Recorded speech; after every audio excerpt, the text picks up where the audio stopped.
And Ronnie Olson, Shady Spring Tigers, obviously, Ronnie, another easy win for you guys tonight. They beat Woodrow last night. You knew you had a team coming in capable of beating some teams. Yeah, that definitely, I think, opened our eyes because, them beating Woodrow, no matter what, that's a big win. We felt like they were going to be a little extra confident.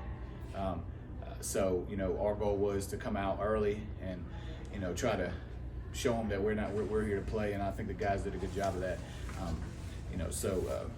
I think that kind of helped us get our attention.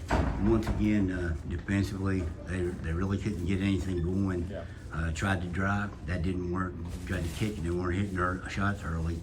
Yeah. So I think you probably chalked this one up to the defense again, Yeah. like every game. Yeah, let's Ferris wheel. I think the most impressive thing about tonight was our pressure, but then our willingness to transition from pressure to half-court defense, and I thought that was really big of the guys, that they weren't, you can date back to Greenbrier East, we were getting beat off the dribble when we pressured full court, but today we didn't allow them to do that, and I thought that was a great job. Well, that's one thing Braden knows, that Greenbrier East beat you guys a lot. Yeah. On the dribble penetration and then kick. Yep. So obviously you got some attention over the last week or so. That's just, awareness and willingness and want to guard the ball, because that's the hardest thing about man, is guarding the ball, keeping somebody in front of you when the offense has the advantage, just like when you're playing cornerback against a wide receiver. You don't know where they're going to go, so you have to anticipate, and I think we've done a good job in practice and really trying to lock in on keeping the ball in front of us and guard the ball, and they did a good job tonight, because Wyoming East is a good drive and kick team. They have some guards that can break you down, so I thought they did a great job of that. I'm proud of them.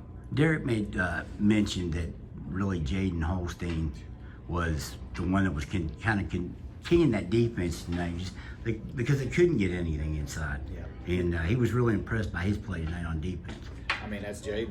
I mean, we started him on Witten. We thought that, the length would bother him a little bit.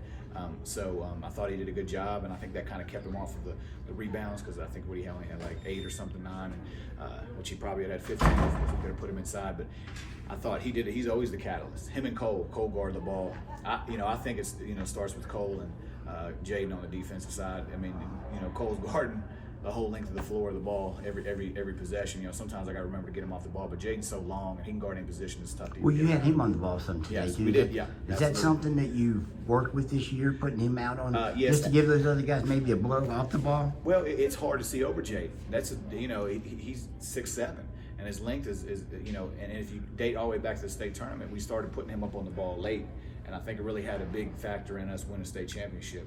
So. He's done it more. We started from day one with him guarding out, playing guard, even on offense without allowing him to drive.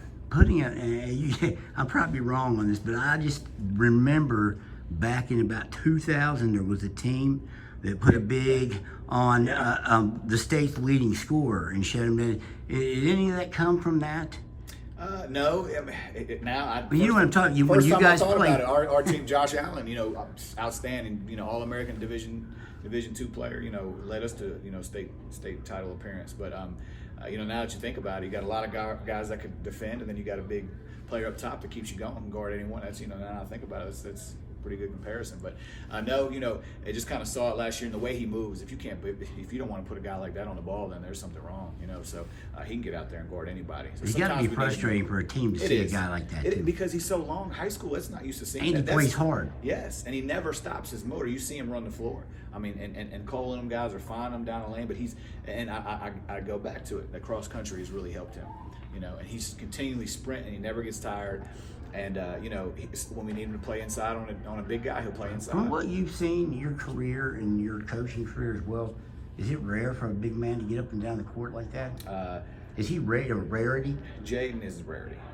I've had a lot of good bigs, John Sawyers. We've had some good bigs here, but he runs the floor. You just can't teach that. Jaden, I mean, and obviously we rep it, practice it, but his motor's nonstop, and he's just hard to keep up with for even a guard. Ronnie, how long has it been since I've mentioned anything about that state championship and the way we used to do? Yeah. You got to give me some credit on that, right? You know, and you know what, Dave? It doesn't bother me anymore. So bring it on. You can Well, bring it on. you got the state championship now, Yeah, right? that's why I could go ahead and I don't have to wear my heart on my sleeve and send you a negative text about I didn't appreciate it bringing it up in an interview, but it's not a sensitive subject anymore. I was Right. actually talking to one of my players that I played with at my daughter's game, Mike Evans. He was on my state championship team, and we were talking about it last night. And he was like, "Man, I'm cheering for you. That felt good that you won because we lost in the state championship." And I told him, I said, it's kind of relieved me, which we've talked about before, but it's kind of funny. I had that discussion last night.